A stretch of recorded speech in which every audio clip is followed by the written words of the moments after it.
کہ وہ ایک مسلم لڑکی کے لیے بہتر اور موضوع ہو۔ ان سارے موقعوں پر بہتر گفتگو کرنے کی میں نے کوشش کی تھی، اور میں نے بار بار یہ کہا تھا کہ اللہ تبارک و تعالیٰ نے اس دین کو کامل اور مکمل بنا کر کے بھیجا تھا۔ آج اسی میں سے ایک بات میں پھر آپ کے سامنے رکھتا ہوں، اور وہ بات ہے دوستی کس سے کی جائے، ہم نشینی کس کی اختیار کی جائے، مرافقت کس سے کی جائے، وہ کون ہے جو ہمارا دوست بن سکتا ہے، وہ کون ہے جس کے ساتھ بیٹھنے سے خدا اور رسول خوش ہو، وہ کون ہے جس کے ساتھ رہنے سے اللہ اور رسول ناراض ہو۔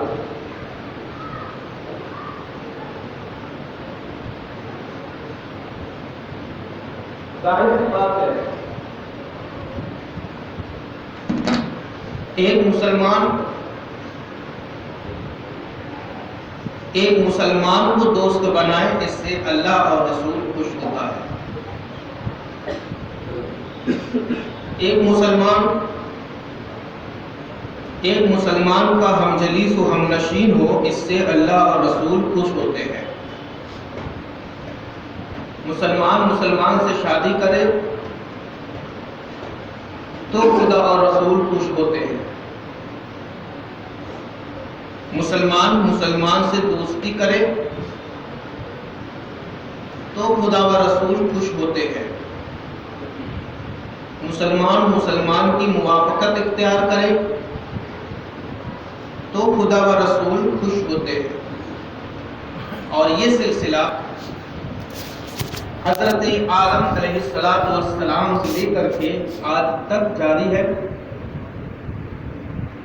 ہر نبی نے یہی پیغام اپنی امتوں تک پہنچایا ہے، اور اسی پیغام کے ساتھ ہم سب کے آقا اور مولا سید کونین محمد رسول اللہ صلی اللہ تبارک و تعالی علیہ وسلم کی تشریف لائے ہیں۔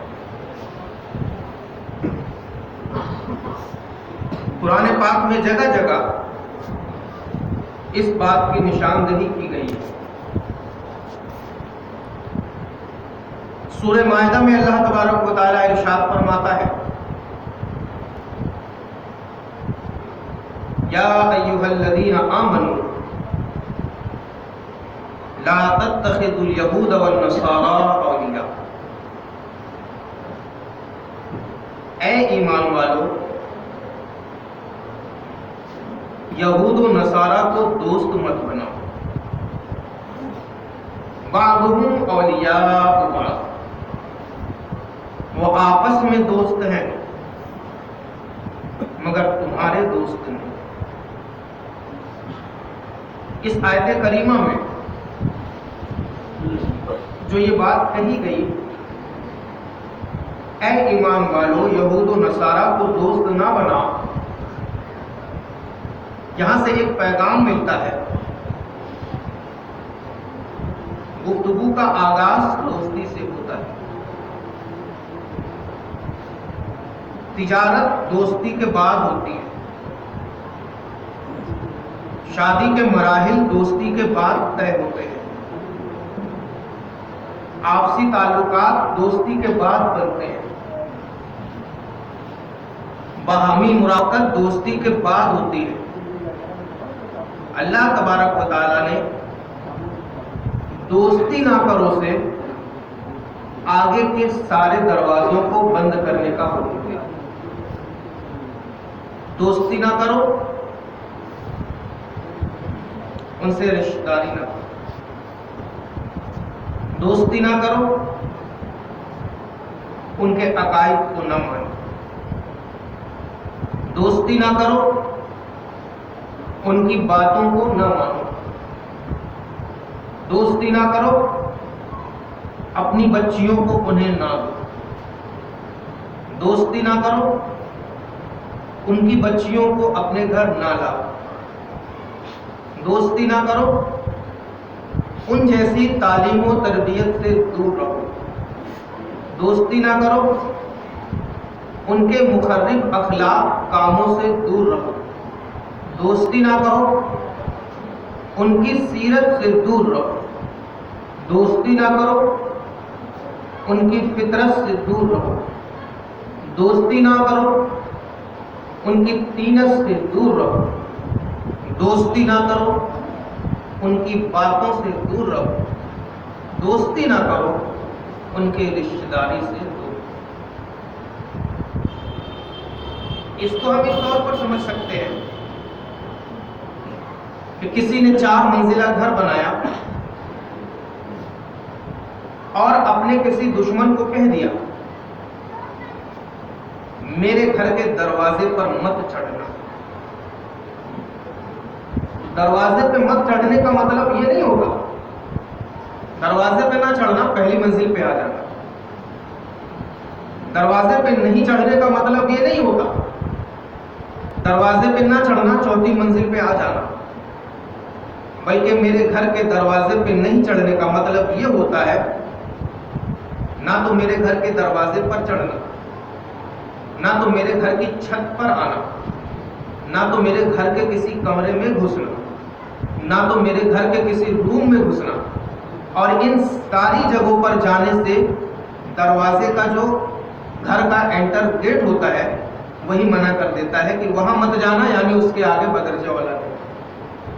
اللہ تبارک و تعالیٰ نے فرما دیا دوستی مت کرنا، ہر چیز کی شروعات دوستی سے ہوتی ہے، تو دوستی کے بعد کے جتنے مرحلے ہیں اللہ نے صاف طور پر ارشاد فرما دیا کہ دوستی نہ کرنا، بعد کے جو مراحل ہیں ان سارے مراحل میں ان لوگوں سے دور۔ دوسری طرف غزوہ تبوک کے موقع پر کچھ آیت کریمہ نازل ہوئی۔ اللہ تبارک و تعالیٰ ارشاد فرماتا ہے يَحْذَرُ الْمُنَافِقُونَ أَن تُنَزَّلَ عَلَيْهِمْ سُورَةٌ تُنَبِّئُهُم بِمَا فِي قُلُوبِهِمْ۔ منافقین ڈرتے ہیں کہ ان پر کوئی ایسی سورت اتار دی جائے جو سورت منافقین کے دل میں رہنے والے راز کو بتا دے۔ قل، اے محبوب آپ فرما دیں، استہزئوا، تم استہزاء کرتے ہو، مذاق کرتے ہو، تمسخر کرتے ہو، ان اللہ مخرج ما تحذرون، اللہ تبارک و تعالیٰ اس چیز کو ظاہر فرما دے گا جو تم اپنے دلوں میں چھپا کر کے۔ لیکن سألتا ہوں، اور اگر آپ ان سے پوچھو گے، لَيَقُولُنَّ إِنَّمَا كُنَّا نَخُوضُ وَنَلْعَبُ، تو وہ کہیں گے ہم تو غور و خوض کرتے ہیں، استہزاء نہیں کرتے، مذاق نہیں اڑاتے۔ قل، اے محبوب آپ فرما دیں، اب اللہ وآیاتہ ورسولہ کنتم تستہزئون، کیا تم اللہ کے ساتھ، اس کے رسولوں کے ساتھ اور اس کی آیتوں کے ساتھ مذاق کرتے ہیں؟ ان آیتوں کی تشریح آپ کو سماعت کریں۔ یہ آیت کس موقع پر نازل ہوئی؟ غزوہ تبوک کے موقع۔ اللہ کے رسول صلی اللہ تبارک و تعالی علیہ وسلم نے جب صحابہ اکرام کو جنگ کے لیے حکم دیا تو غزوہ تبوک کے موقع پر منافقین کی 3 جماعت، جن کو ہم نفر بھی کہہ سکتے ہیں، منافقین کی 3 ٹکڑیاں گھر سے جنگ کے لیے نکلی۔ ان میں سے 2 جماعت جو ہوتی ہے وہ آپس میں اس بات پر مذاق کرتے ہیں کہ ان کا خیال ہے یہ روم سے فتح پا جائے، اس وقت روم دنیا کا پاورفل، اس وقت روم کی حیثیت دنیا میں وہی تھی جو آج دنیا میں امریکہ کی حیثیت۔ اس وقت روم کی حیثیت دنیا میں سب سے زیادہ طاقتور ملک تھی۔ اس وقت روم کی حیثیت دنیا میں سب سے پاورفل ملک کی تھی۔ اس وقت روم کی حیثیت ہتھیار کے اعتبار سے اول، فوج کے اعتبار سے اول، پیسوں کے اعتبار سے اول، غذاؤں کے اعتبار سے اول، لڑاکوؤں کے اعتبار سے اول، لڑنے والی فوج کے اعتبار سے اول۔ ایسے ملک کے خلاف جب مسلمانوں کا نہتہ لشکر نکلا تو جن کے دل میں کھوٹ تھی وہ کیا کہے آپس میں؟ ان کا خیال ہے کہ یہ روم پر غالب آ جائے۔ یہ اپنے آپ میں سوچتے ہیں کہ یہ روم پر غالب آ جائے۔ جب اس استہزاء کی خبر آیت بتانے کے لیے نازل ہوئی تو وہ کیا کہے؟ ہم استہزاء نہیں کرتے، ہم مذاق نہیں کرتے۔ اللہ کے رسول نے ان سے بلا کر کے جب ارشاد فرمایا کہ تم ایسا سوچتے ہو تو اللہ ارشاد فرماتا ہے، وہ کہتے ہیں لَيَقُولُنَّ إِنَّمَا كُنَّا نَخُوضُ وَنَلْعَبُ، نہیں، ہم تو ایسا اس لیے کہتے تھے کہ راستہ بڑا طویل تھا، آپس میں دل لگی کی باتیں ہو جائیں تو راستہ بڑی آسانی سے کٹ جائے، لیکن دل میں منافقت بنی۔ اللہ ارشاد فرماتا ہے تمہارے دل میں جو بھلا ہے ہم لوگوں کے سامنے دے گا۔ اور ساتھ ہی ساتھ اللہ یہ بھی ارشاد فرماتا ہے اب اللہ وآیاتہ ورسولہ کنتم تستہزئون، کیا تم اللہ کے ساتھ، اس کے رسول کے ساتھ اور اس کی آیتوں کے ساتھ مذاق کرتے ہو، استہزاء کرتے ہو؟ لا تعتذروا قد کفرتم بعد ایمانکم، آج جب میرے رسول نے تم سے پوچھا کہ تم ایسا کیوں کرتے ہو تو کہتے ہو کہ راستہ طویل تھا، راستہ طے ہو جائے اس لیے آپس میں ہنسی مذاق کرتے ہیں۔ لا تعتذروا، اب بہانے نہ بناؤ، عذر نہ لاؤ، بنانے کی کوشش نہ کرو۔ قد کفرتم بعد ایمانکم، ایمان لانے کے بعد تم کافر ہو، ایمان کی تصدیق کرنے کے بعد تم کافر ہو، خدا اور رسول کو ماننے کے بعد تم ایمان کی دہلیز سے نکل گئے، خدا اور رسول کو ماننے کے بعد خدا اور رسول نے تمہیں ایمان سے خارج کر دیا۔ لا تعتذروا، آج تم بہانے نہ بناؤ۔ جب میرے رسول نے تم سے پوچھا کہ تم یہ سب کیوں کہتے تھے کہ یہ روم پر غالب آنا چاہتے ہیں، ان کا خیال تو دیکھو، تو جب ان لوگوں نے عذر کے طور پر کہا کہ یا رسول اللہ ہم ایسا اس لیے کہتے تھے کہ ہمارے راستے بڑے لمبے ہیں، راستے کٹ جائے، حقیقت میں یہ ہے کہ وہ اس لیے کہتے تھے، ان کے دل میں نفاق بھرا ہوا تھا اور وہ یہ سوچتے تھے کہ اللہ اور رسول بھلا کہاں روم پر غالب آئیں گے، روم کی طاقت و قوت تو اتنی اعلیٰ ہے اور یہ نہتے ہیں، یہ بھلا کیسے جیت پائیں گے؟ تو اللہ نے ارشاد فرما دیا لا تعتذروا، آج تم بہانہ بنا رہے ہو میرے رسول کے پاس، بہانے نہ بناؤ۔ قد کفرتم بعد ایمانکم، حقیقت یہ ہے کہ تم ایمان کے بعد ایمان کی دہلیز سے۔ اتنی گفتگو کرنے کے بعد اب میں آتا ہوں اپنے اصل مدعے پر۔ سامعین اکرام، پہلی آیت ہم نے آپ کے سامنے جو پڑھی، اللہ ارشاد فرماتا ہے لا تتخذوا اليہود والنصارى، یہودیوں سے نصرانیوں سے دوستی مت کرو، بعضهم اولیاء بعض، وہ آپس میں دوست ہیں، تمہارے دوست ہیں۔ بارہا میں آپ کے سامنے ایک آیت پڑھتا ہوں لا يتخذ المؤمنون الكافرین اولیاء من دون المؤمنین، مومن کو چھوڑ کر دوسرے سے دوستی مت کرو۔ دوسری آیت میں نے ابھی پڑھی آپ کے سامنے، درود پاک پڑھیں۔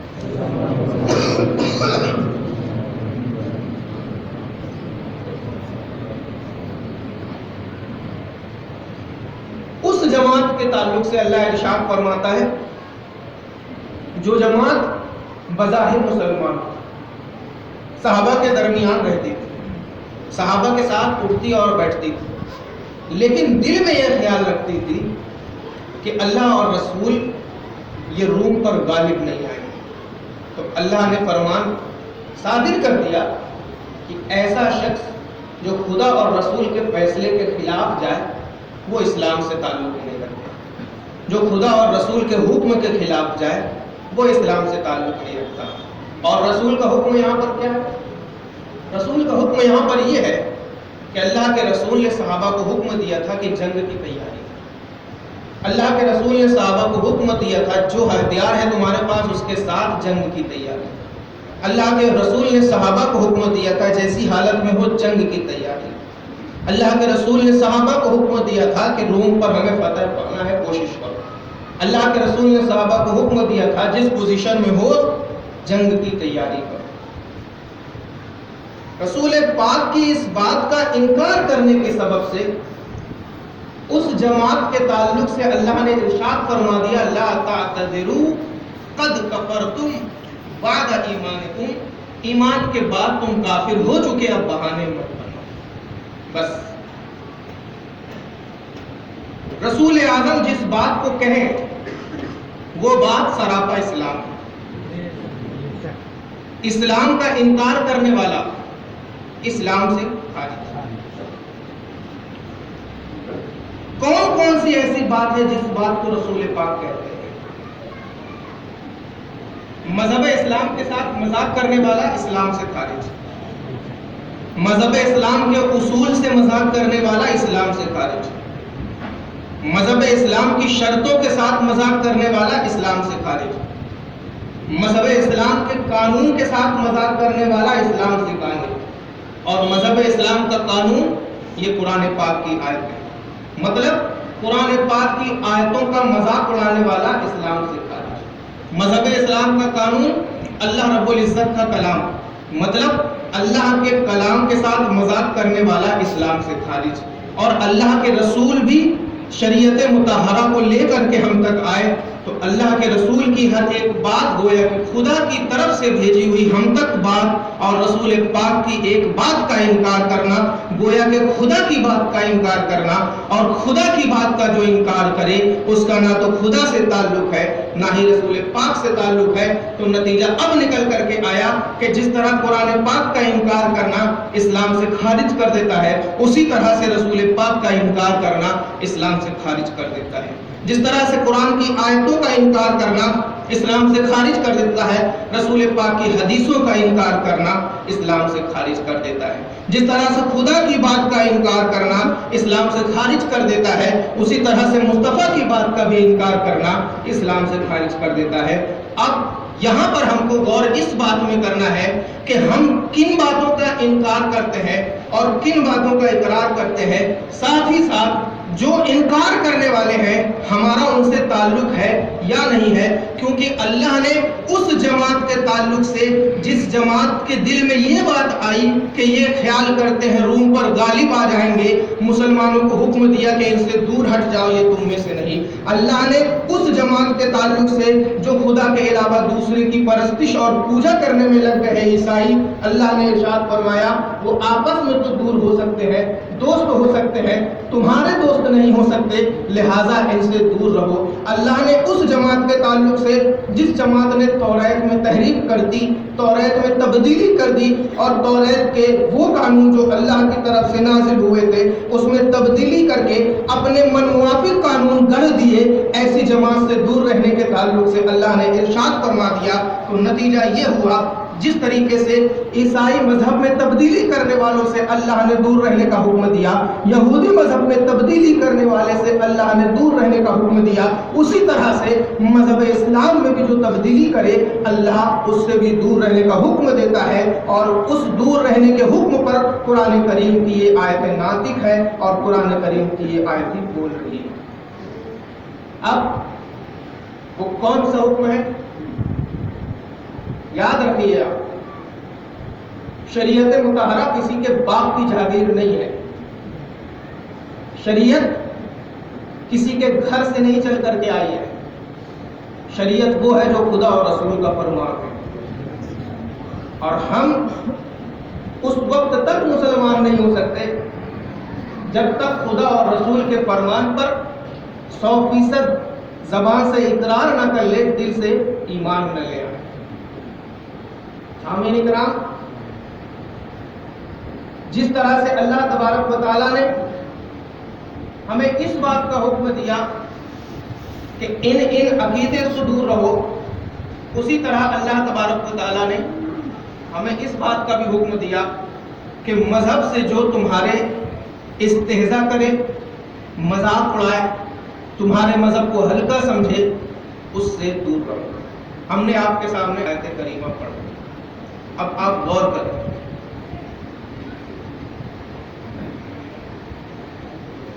اذان مسجد سے ہوتی ہے، ہوٹل پہ بیٹھ کر کہہ دیا جاتا ہے ہکڑنے لگے۔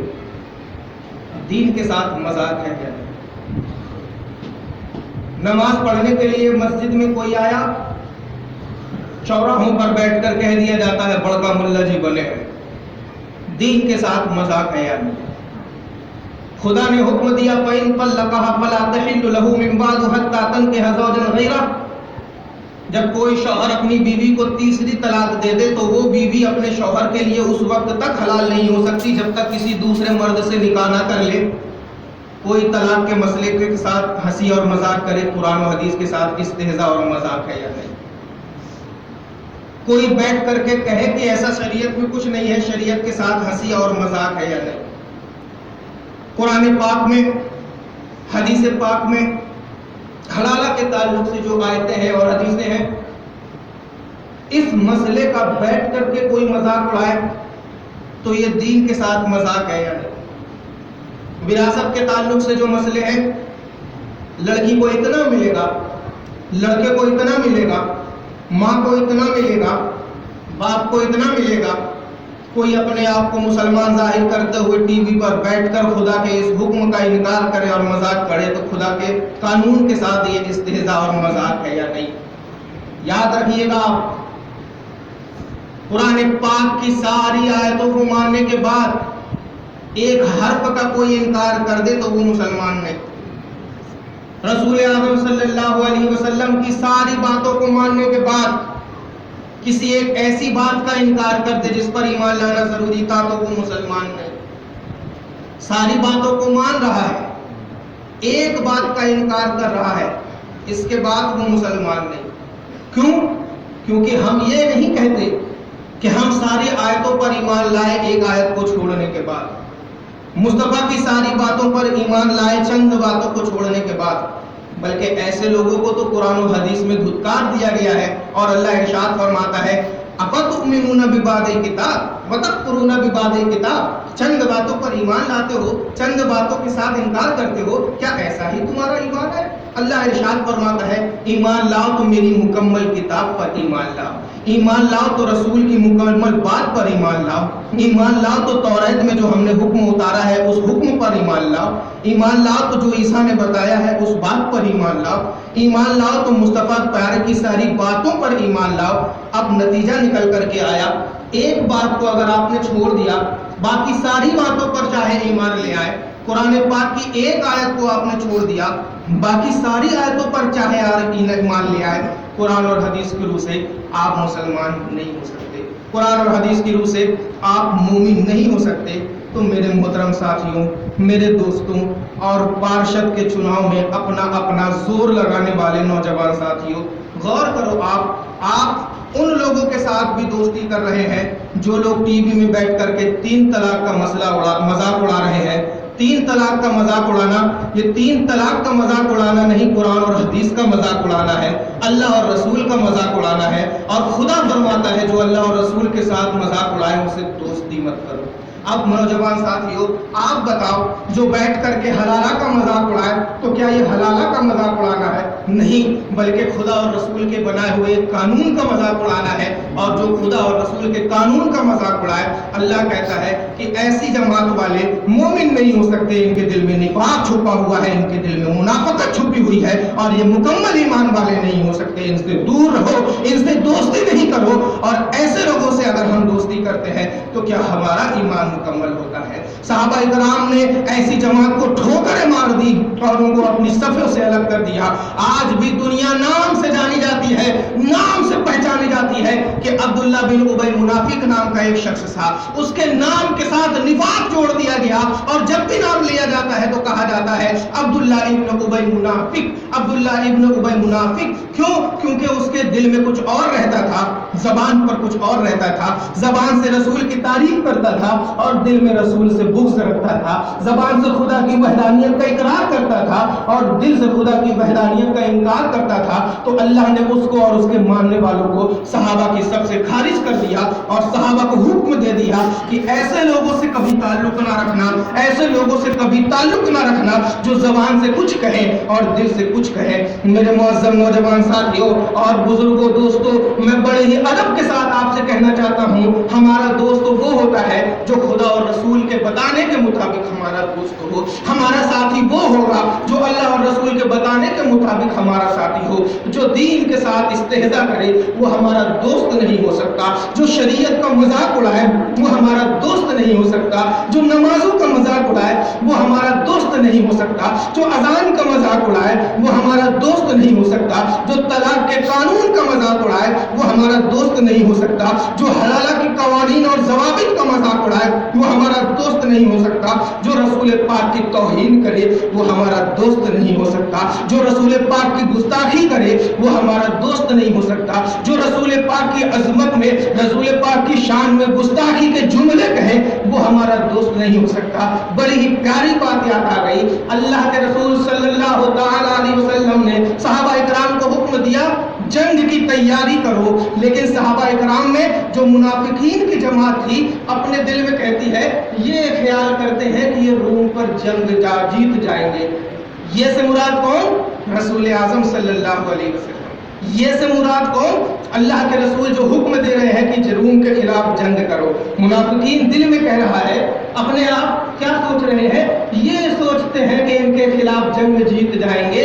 اللہ ارشاد فرماتا ہے، لا تعتذروا قد کفرتم بعد ایمانکم۔ ایسا سوچنے کی وجہ سے تم اپنے ایمان سے ہاتھ دھو بیٹھے، ایسا سوچنے کی وجہ سے میرے رسول کے تعلق سے تم اپنے ایمان سے ہاتھ دھو بیٹھے۔ اب آپ بتاؤ کہ رسول پاک کے حکم کو جو حقیر سمجھ لے، رسول پاک کے حکم کو جو ہلکا سمجھ لے، صرف ہلکا سوچنے اور سمجھنے کی وجہ سے اللہ ارشاد فرما دیا، قد کفرتم بعد ایمانکم، تم ایمان لانے کے بعد ایمان سے ہاتھ دھو بیٹھے۔ اور جو جماعت رسول پاک کے سراپا وجود کا انکار کر دے، رسول پاک کے سراپا اعمال کا انکار کر دے، رسول پاک کے سراپا فضائل کا انکار کر دے، رسول پاک کے سراپا کمالات کا انکار کر دے، رسول پاک کے سراپا محاسن کا انکار کر دے، رسول پاک کے سراپا جوائل کا انکار کر دے، رسول پاک کی سراپا توحید کا تعریف کا انکار کر دے، رسول پاک کی عظمت کا انکار کر دے، رسول پاک کے وقار کا انکار کر دے، رسول پاک کی تعریف و توصیف کا انکار کر دے، رسول پاک کے بلند مرتبے کا انکار کر دے، رسول پاک کے بلند رتبے کا انکار کر دے، وہ جماعت بھلا کیسے منافق مومن ہو سکتی ہے؟ جس جماعت کے تعلق سے خدا اور رسول نے ارشاد فرما دیا کہ دل میں صرف یہ خیال آیا کہ یہ سوچتے ہیں روم پر غالب آ جائیں گے، اللہ نے کہا ایسا سوچنے کی وجہ سے تم اسلام سے خارج ہو گئے، قد کفرتم، کفر کے دہلیز پر پہنچ گئے۔ تو جو سراپا وجود محمد کا، سراپا فضائل محمدی کا انکار کر دے، بھلا وہ کیسے مومن ہو سکتا ہے؟ وہ کیسے؟ نعرہ تکبیر، نعرہ رسالت، نعرہ اہل سنت۔ سامعین اکرام اور خاص طور سے نوجوان ساتھیوں، یاد رکھو، آپ 40 سال 50 سال، بس ہم لوگ 50 سال سے زیادہ نہیں چلیں گے، باقی اللہ کی مرضی۔ 50 سال اپنے زبان پر کنٹرول کرو، 50 سال اپنے نفس پر کنٹرول کر لو، 50 سال اپنی دوستی پر کنٹرول کر لو، 50 سال اپنی رشتہ داری پر کنٹرول کر لو، 50 سال اپنی دوستی اور احبابیت پر کنٹرول کر لو، مرنے کے بعد جیسا دوست چاہو گے اللہ ویسا دوست دے گا، مرنے کے بعد جیسی بیوی چاہو گے اللہ ویسی بیوی دے گا، مرنے کے بعد جیسا رشتہ چاہو گے اللہ ویسا رشتہ دے گا، مرنے کے بعد جیسی خوبصورتی چاہو گے اللہ ویسی خوبصورتی دے گا، مرنے کے بعد تم سوچو گے غذائیں تمہارے سامنے موجود ہوں گی، مرنے کے بعد تم خیال کرو گے شہد کی نہریں تمہارے سامنے بہتی ہوگی، مرنے کے بعد تم دودھ کا تصور کرو گے دودھ کی نہریں اللہ جاری کر دے گا، مرنے کے بعد تم میٹھا پانی پینے کی خواہش کرو گے میٹھے پانی کی نہریں تمہارے سامنے جاری ہو جائیں گی، لیکن 50 سال تک اپنی دوستی پر کنٹرول کر لو۔ دوست تو اسے بناؤ جسے اللہ دوستی تمہارے بنانے کے لائق بنا دے، دوستی اس سے کرو جس سے خدا اور رسول دوستی پسند کرے، اور جس سے خدا اور رسول دوستی پسند نہ کرے اس کو تم کبھی دوست نہ بناؤ، چاہے وہ دنیا میں کتنا ہی بڑا مرتبہ پالے، چاہے وہ دنیا میں کتنا ہی عظمت اور کتنی ہی رتبے پر چلا جائے، لیکن یاد رکھو آپ اللہ ارشاد فرماتا ہے ان اکرمکم عند اللہ اتقاکم، میرے نزدیک رتبہ اس کا ہے جو تمہیں سے پرہیزگار ہے، میرے نزدیک رتبہ اس کا ہے جو تمہیں سے متقی ہے، میرے نزدیک رتبہ اس کا ہے، عظمت اس کی ہے، وقار اس کا ہے، احترام اس کا ہے جو تم میں سے زیادہ متقی اور پرہیزگار ہے، اور جو خدا اور رسول کا قانون کا انکار کرے وہ کبھی متقی نہیں ہو سکتا، جو خدا کی بات کا انکار کرے وہ کبھی پرہیزگار نہیں ہو سکتا، جو رسول کی شان میں گستاخی کرے وہ کبھی پرہیزگار نہیں ہو سکتا۔ تو ہم بھلا کیسے مسلمان ہیں کہ جو رسول کی شان میں گستاخی کرے اس کا نوٹ دیکھ کر کے اپنی بچی کا بیاہ اس کے ساتھ کر دے؟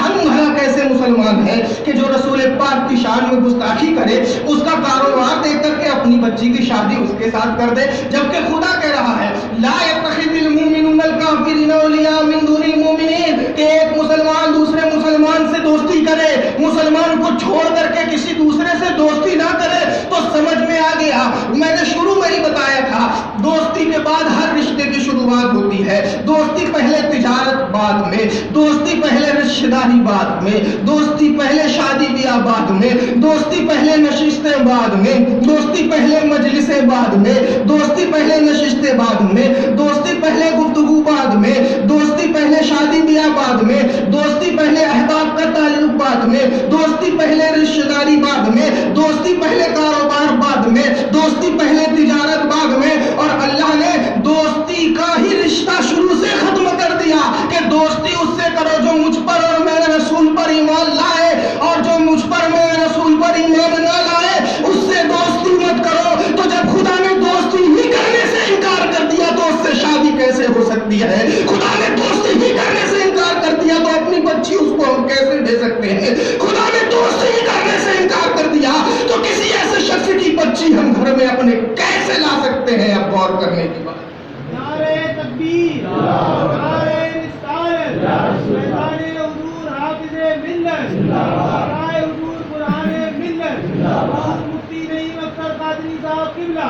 لا تعتذروا قد کفرتم بعد ایمانکم، بہانے مت بناؤ تم اسلام سے نکل چکے۔